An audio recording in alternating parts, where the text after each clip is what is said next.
Llévate más de lo que esperas todos los días con el nuevo McValue en McDonald's. Ahora puedes comprar uno y sumarle otro por $1. Así que cuando tu equipo favorito enfrente a sus rivales, enfrenta tus antojos con $5 Meal Deals. Y si estás corriendo para alcanzar el desayuno, corre al app para llevarte ofertas antes del cutoff. Tú decides, y con McValue, tu decisión siempre rinde más. Precios y participación pueden variar. BOGO $1 válido para un producto de igual o menor valor. Debe estar registrado en Rewards para ofertas en el app. Hi, I'm Fred Haise, Apollo 13 lunar module pilot. I'm just happy to do a little chatting about those exciting days back on the mission, now approaching some 50 years. And you're listening to the Dr. Sky Show.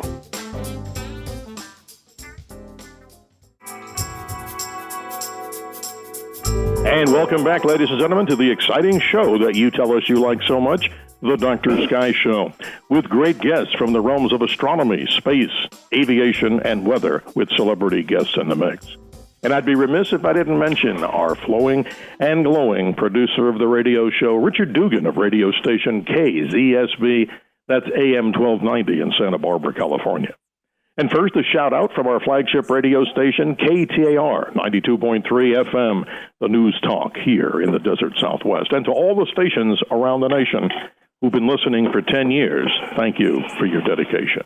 Today, ladies and gentlemen, an exceptional interview. In just a few moments, we'll be speaking with one of the crew members of Apollo 13. Yes, indeed, you may have seen the movie starring Tom Hanks and so many other celebrities, but here today, ladies and gentlemen, is Fred Haise. He was a lunar module pilot on Apollo 13, and a brief bio of Fred Haise is in order. Fred Haise is an American former NASA astronaut, fighter pilot with the U.S. Marine Corps, and the U.S. Air Force and test pilot included. He is one of only 24 people who have flown to the moon, having flown as a lunar module pilot on Apollo 13. He was to have been the sixth person to land and walk on the moon, but the Apollo 13 mission was aborted before lunar landing. He then went on to fly Space Shuttle approach and landing tests in 1977 and retired from NASA in 1979. Apollo 13 was the seventh manned mission in the Apollo space program and the third intended to land on the moon. The craft, the Apollo Saturn V, was launched back on April the 11th, 1970 from the Kennedy Space Center in Florida. But the lunar landing was aborted after an oxygen tank exploded 2 days later, crippling the service module upon which the command module had depended. Despite great hardship caused by limited power, loss of cabin heat, storage of potable water, and the critical need to make makeshift repairs to the carbon dioxide removal system, the crew returned safely to Earth on April the 17th, 1970, 6 days after launch. And speaking to us from his home in Texas is none other than Fred Haise. Ladies and gentlemen, one of only 24 people who've gone to the moon, and one of the humans who's actually gone farthest from the Earth. Fred Haise, welcome to the show.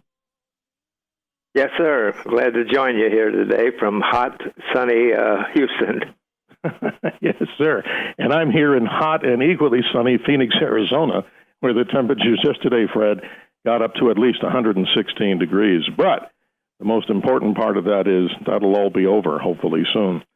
Fred, I met you briefly and shook your hand down at Space Fest, and it was a high honor to stand there and just be with you. And I wanted you to start off from the beginning, of course, because it's not an easy path to becoming an astronaut. Describe your early experience and how you got into the astronaut corps, and then, of course, moved all the way up the pecking order, as we would say, to be on board Apollo 13.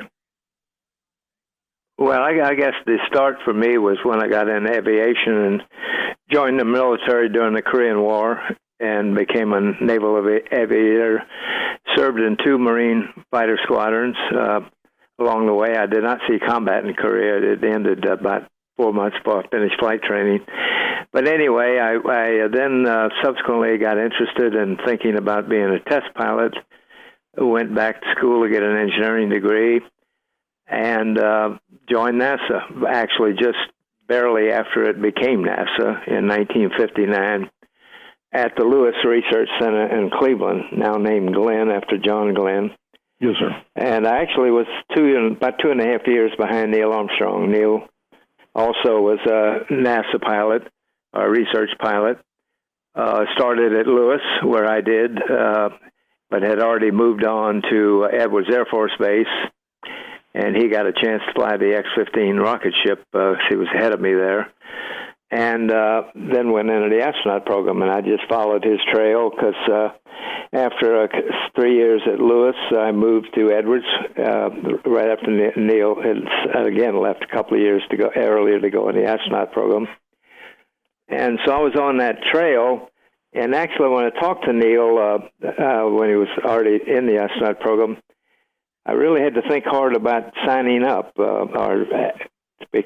applying, because what he told me was being an astronaut involved being in a lot of meetings and a lot of simulation time and not much really good flying, as we had done with NASA and various test programs. Sure. So I had to think hard about giving up that, because I actually still the best fun time of my life flying was my time at Edwards Air Force Base at Flight Research Center, which incidentally today is named after Neil. It's Armstrong Flight Research Center. It's a great place, sir. We've been there, and it's an amazing story because we talk to so many pilots like yourself, sir, and obviously you want to be in the cockpit, not flying a desk, and I think that kind of summarizes the point, correct?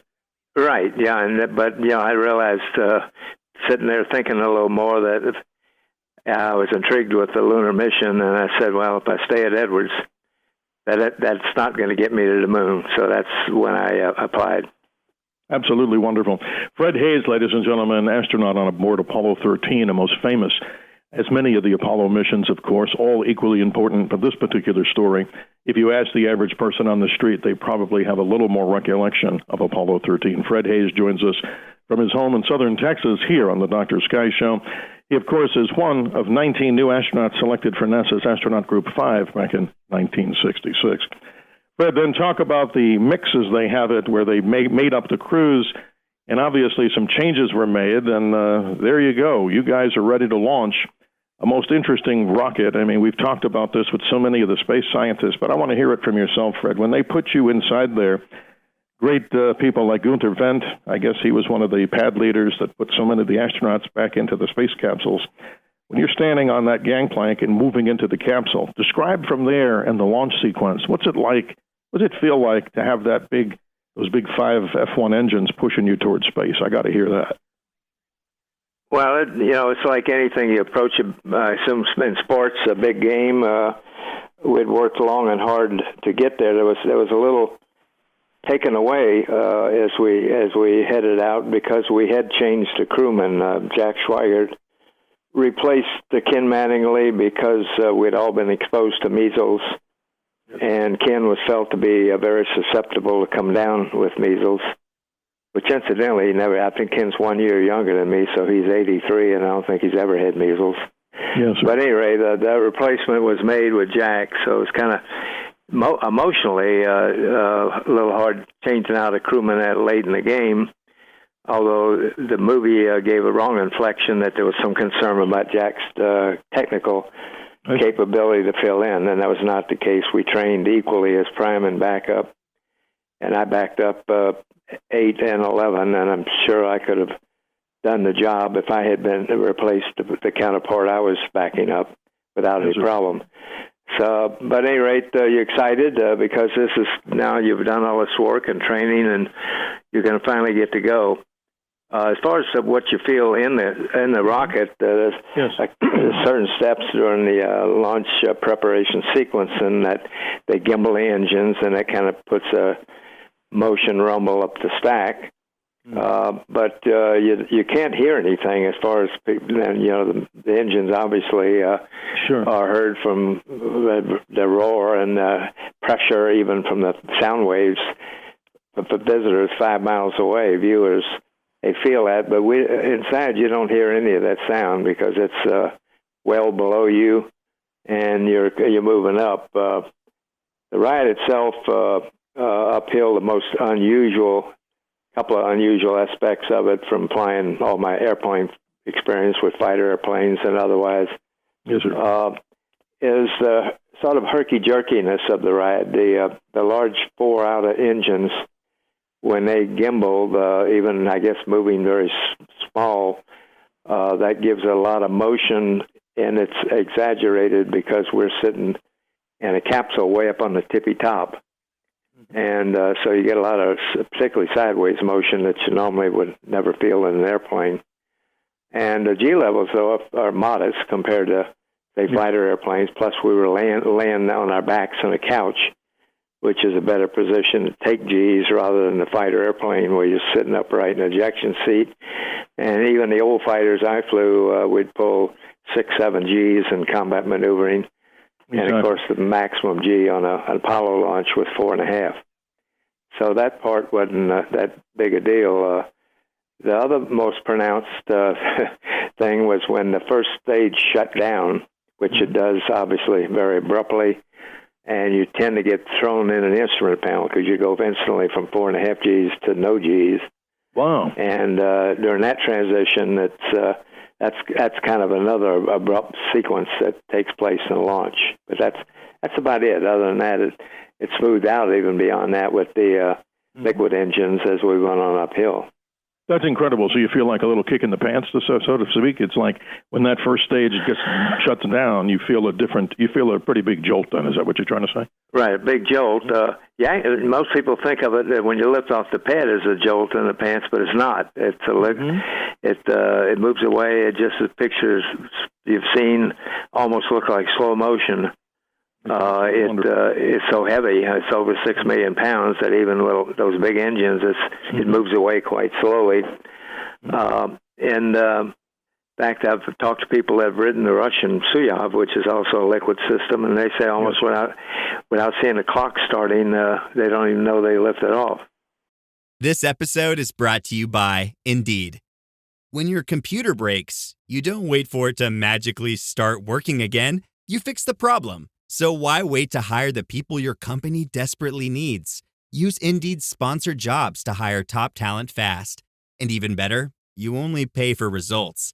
There's no need to wait. Speed up your hiring with a $75 sponsored job credit at Indeed.com/podcast. Terms and conditions apply. That's incredible.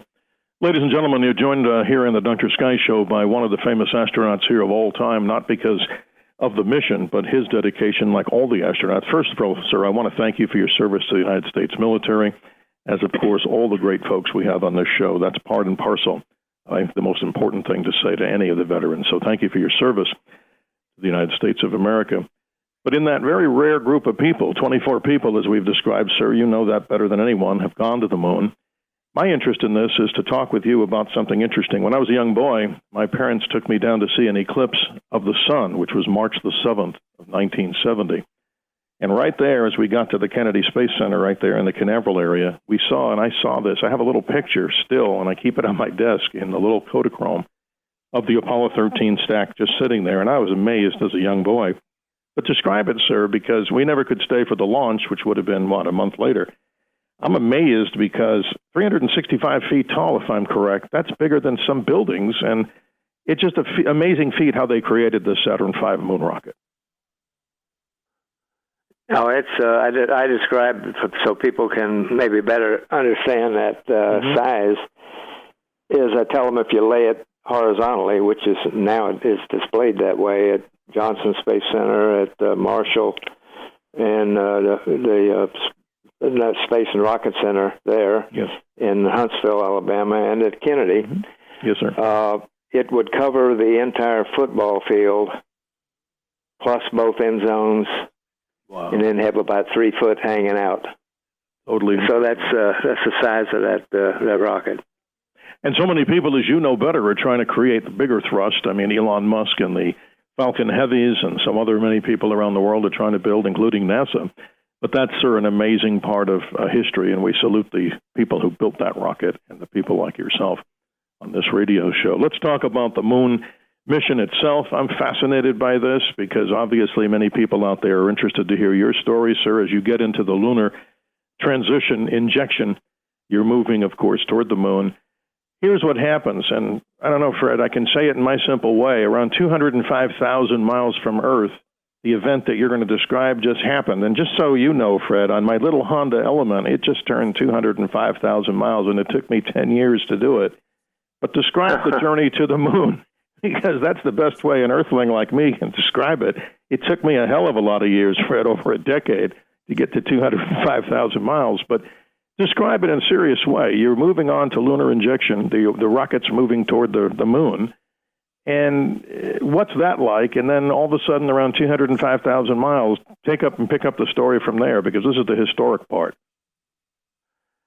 Well, your trip outbound is pretty relaxed. You do some platform alignments. We had some photos to take at different times, at different distances of the Earth as we moved away.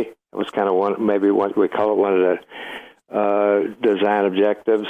Mm-hmm. And you do housekeeping kind of things. And one thing you do is there's a errata sheets. You actually are still taking out some of the checklist and handwriting in changes that were made. It was too late to do a reprint of the book, so you're modifying them that way with a errata sheet. And at the particular day that this happened, the second day out, Tim Lovell and I had been scheduled and did accomplish a TV show near the end of the workday. Mm-hmm. We did it sort of as a show and tell, pulling out elements and objects in the lunar module that we knew from looking at previous missions, TV shows, never had been talked about, and we figured that might be interesting for the general public. You bet. And after the plan was, after we finished that show, we were fixing to go to bed. That was the end of the workday, and the next morning the plan was to wake up and go and prepare to then go into lunar orbit, and subsequently Jim and I would get in the LEM and power it up and prepare for the landing. Yes. The explosion happened just after we completed that TV show. Wow. Jack was alone in the command module at the time. Jim and I were in the LEM, and it was obviously a loud bang reverberating through the metal structure. Both vehicles are metal. Yes, sir. There was some vehicle motion, though not very much, but thrusters, the little 100-pound attitude thrusters, were firing, which was unusual. And Jim had already started then to drift up through the tunnel to go back to the command module. By that time, Jack had made the first call of Houston, we've had a problem. Houston had not answered, and so Jim repeated the call. And then subsequently, I started up to get to my position, which was in the right couch. In front of me, I had the electrical system stuff, the environmental, and communications. Yes, sir. And within less than a minute scan, it was obvious from the readings in several meters that we had lost oxygen tank 2. Okay, Houston, we've had a problem here. This is Houston. Say again, please. Houston, we've had a problem. We've had a main B bus undervolt. Roger, main B undervolt. Okay, stand by, 13. We're looking at it. Okay, right now, Houston, the voltage is looking good. And we had a pretty large bang associated with the caution and warning there. And as I recall, main B was the one that had a amp spike on it once before. In the interim here, we're starting to go ahead and button up the tunnel again. Yeah, that jolt must have rocked the sensor on, see now in O2 quantity 2, it was oscillating down around 20 to 60%. Now it's full scale high again. And Houston, we had a restart on our computer. We had a pink light and the restart reset. Roger, restart and a ping light. Restart on a ping reset. And I'm looking at our service module RCS helium-1. We have B as barber pole, and D is barber pole, helium-2, D is barber pole, and secondary propellants, I have A and B barber pole. Tmax temperatures. Okay, AC2 is showing zip. I'm going to try to reconfigure on it, Jack. Yeah, we got a main bus A undervolt now, too, Sean. Main A undervolt. It's reading about 25 and a half. Main B is reading zip right now. Stand by 1, Jim. That's amazing, Fred, what we've just heard, and I just want you to continue on your story because from my perspective, of course, the limited knowledge I've had of this throughout history, and then, of course, watching Tom Hanks' rendition of Apollo 13, I see this amazing explosion take place on the command module. And I mean, that's just so unnerving because you and, of course, the other crewmates were prepared to continue on to the surface of the moon, you and Jim Lovell, to the From Morrow region on the moon. And, well, your mind goes from not just thinking about the lunar landing. Now it transitions into what it's kind of a survival mode thing. But how bad was this, if you can describe it? Because I don't want to be dramatic here. I want to hear it from yourself. I mean, how close to this particular point was this, like, fatal maybe to you guys if you didn't have the lunar module attached? That was the lifeboat, right?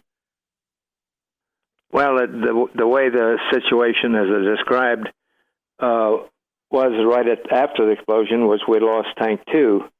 We thought we still had tank 1, the other oxygen tank, yes, which really meant we were not in a life-threatening situation. Good. But that tank obviously then had developed somehow a very slow leak. It was not apparent immediately. In fact, the mission control, with all the array of warning lights we had on, quite a few, about 7 of them, and computer restart, blue light, and a master alarm, for 18 minutes, Houston thought it was an instrumentation problem and not a real problem. Mm-hmm. And but as the oxygen tank number 1 showed that it had a leak, that's when it became a real problem, a real serious problem. We went through extensive period of troubleshooting with mission control, diagnosing different ways we might be able to isolate the leak to that tank 1. Yes. And that went on for an hour. And so it was about that time that Jim asked me to, when it was pretty obvious they were running out of ideas, to start powering up the lunar module, which as happenstance, we still had a fully intact, ready vehicle to land on the moon that now could serve to provide us life support and communications and really buy time to work this major issue to try to get us home. So that's what Jim and I got very active in. Left Jack alone in the command module to go. Wow. He continued working with mission control and eventually shut that vehicle completely down. Well, Fred, I have a problem personally when I go into tight spaces. I think they call it claustrophobia, but I don't know if that's exactly what I have, and a lot of people are like this. But describe the environment of both the command module, the Apollo capsule itself, your living environment, and that of the lunar module. It's fairly spacious, according to like when we had Jim Lovell on here, but you're another person who experienced it. I mean, you're in some kind of tight quarters. Is that a fair assessment? Hilton brings you new ways to stay, with experiences that let you capture the glory days. Introducing the Graduate Hotels. Each inspired by local college towns, these stays are always original and never boring. Get in touch with traditions all across the country and enjoy a stay that's a class above the rest. Book at Graduate Hotels with Hilton Honors Points at Hilton.com. It's a win-win. Hilton, for the stay.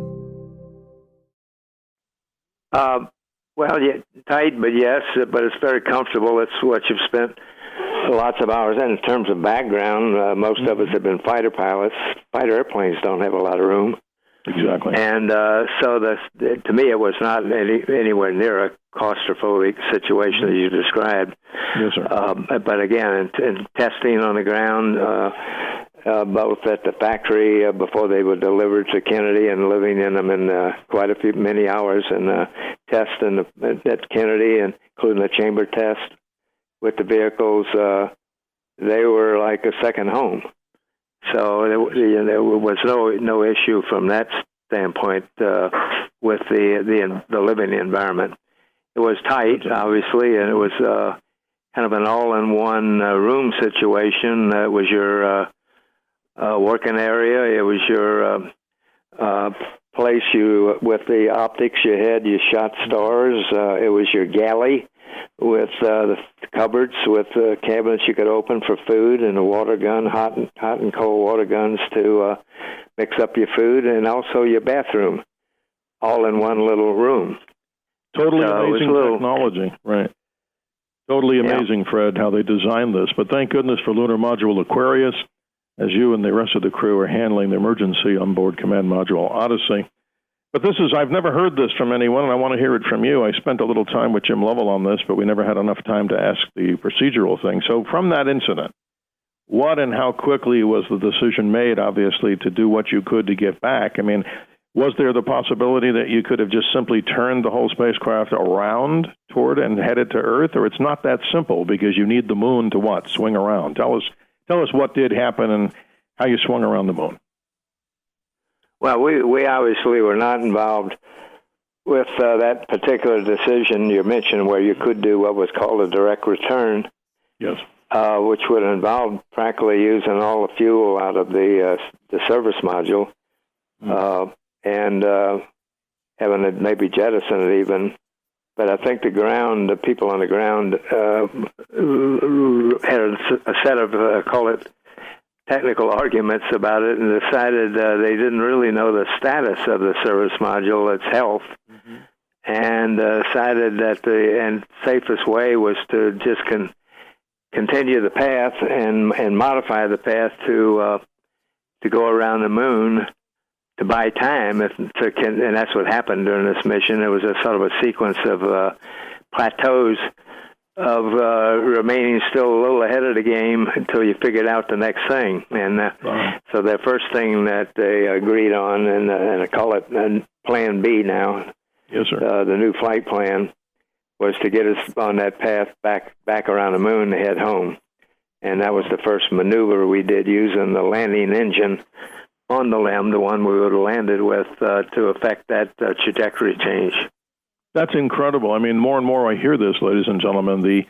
Of course, lunar module Aquarius is so so important to get these three astronauts back. And again, we're speaking with Fred Haise, one of the members on board Apollo 13. He was the lunar module pilot on that historic mission. He and Jim Lovell and John Swigert, of course, made up the rest of the crew.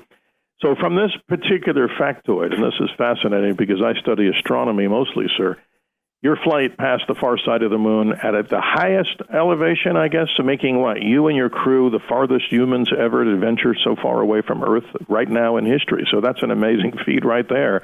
Why did you have to go so far from the moon? To get extra speed? Is that the simple answer?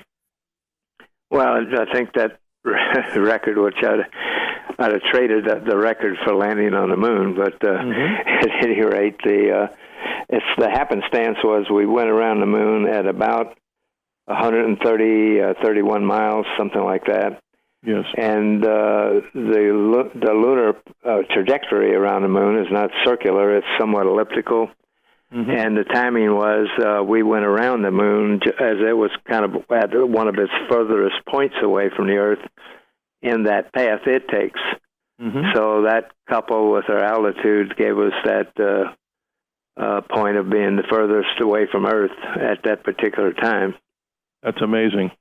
That's incredible, Fred. And until people go back to the moon, that's a great historic record. But more important, the safety of the crew, the great ground controllers and people in NASA for the handling this mission, obviously real geniuses to make sure that the spacecraft gets you and your other two crew members back. So once you make that burn around the moon, describe the ingress toward the Earth, because I've never heard any astronaut explain this. As you're now coming back from the far side of the moon, you have the lunar module with you in front.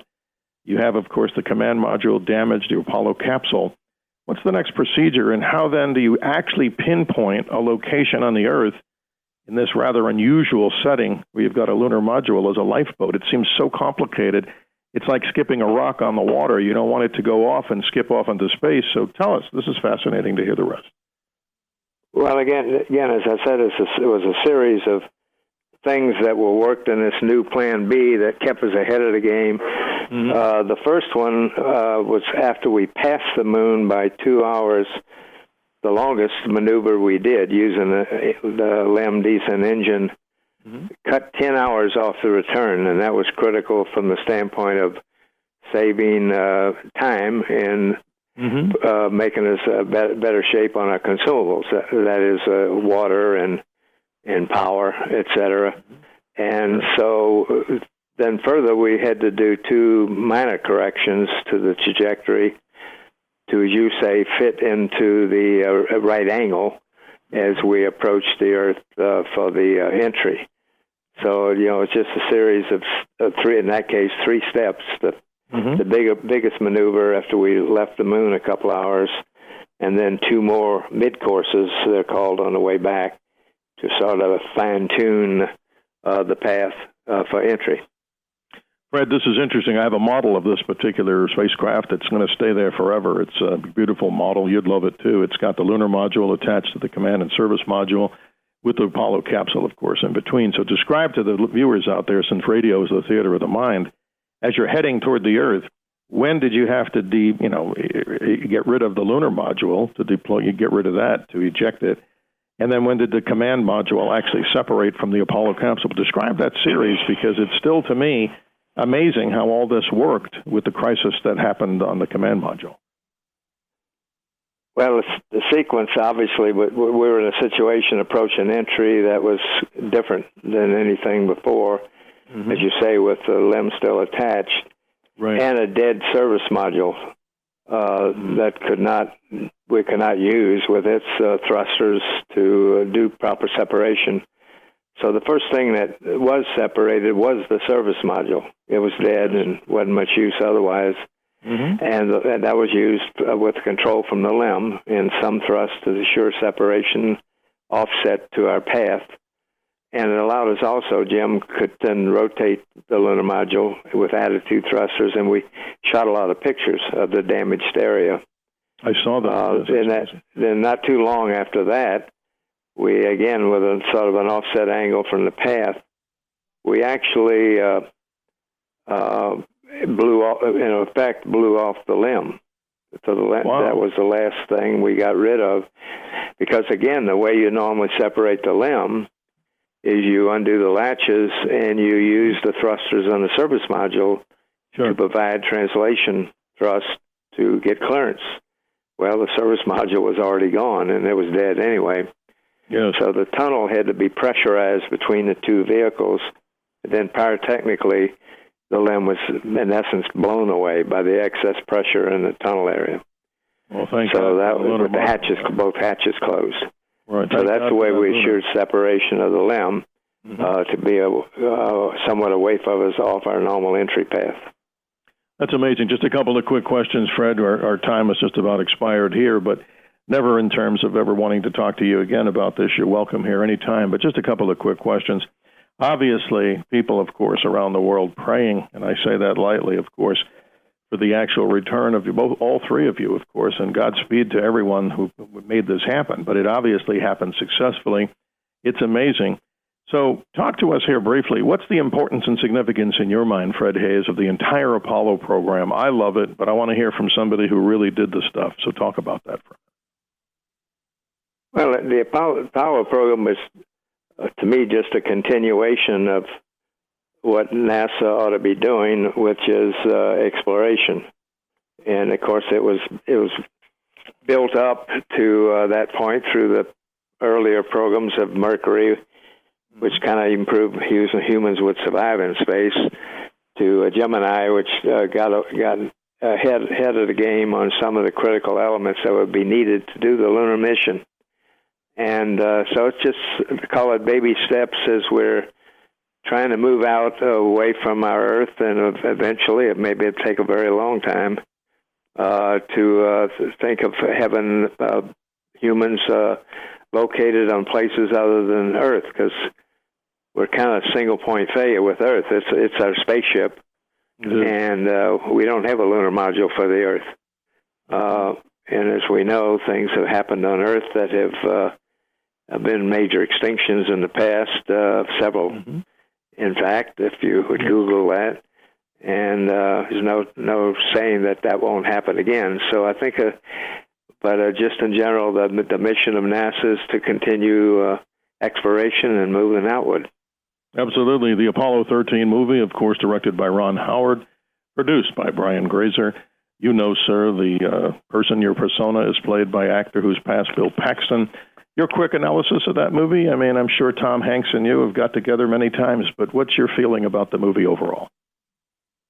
Well, I have to say the first time I watched it, I was too hung up with, I'll call it technical errors, which is true of any, call it, real, trying to be real-life programs that Hollywood has done about space.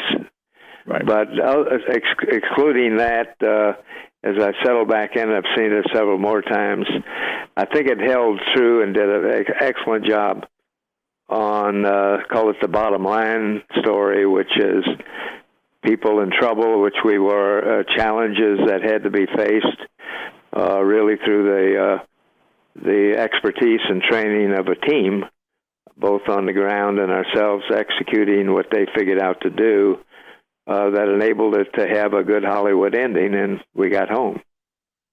You know, Fred, it's an amazing story, and I want to thank you so much for joining me. When we go to the bottom of the hour here, please stay on the line as we go to the break here. But again, I want to thank you, and of course, a dedication, ladies and gentlemen, to the members of Apollo 13. Jim Lovell's been a guest here on this radio show today. Astronaut Fred Haise, lunar module pilot on Apollo 13. And in loving memory of Jack Swigert Jr., the other crew member, all three made this dynamic group of men. Only 24 humans have gone to the moon as far as sailed to the moon or flown to the moon. And as you know better, sir, only 12 have walked on the surface. We hope to continue this conversation in the future with you. But Fred Haise is the award-winning person here. He's gotten so many medals: the Presidential Medal of Freedom, the NASA Distinguished Service Medal, the NASA Exceptional Service Medal, National Defense Service Medal with 1 star, and so many others. Sir, I thank you for your military service, and it's an honor to have you here on the Dr. Sky Show. I'm hoping in the future that we might carry on a future discussion in more detail on the great epic journey of us going to the moon, President Kennedy's desire to get us to the moon before, of course, that decade was out, successfully doing it. Fred Haise, thank you for your service to America, and long live the Apollo program and the memory of all the astronauts. Thank you, Fred Haise. Stay on the line with us as we go to the bottom of the hour break. That, of course, astronaut Fred Haise, Apollo 13 fame. Ladies and gentlemen, an amazing story about how engineers, scientists, astronauts, pilots all work together to bring 3 astronauts back from what might not have been a very successful outcome without the collective minds of great science and thinking outside of the box. I'm Dr. Sky, always great guests from the realms of astronomy, space, aviation, and weather. And I'm sure astronaut Fred Haise would agree. Dr. Sky reminds everyone to always remember to keep your eyes to the skies. Thank you, Fred Haise.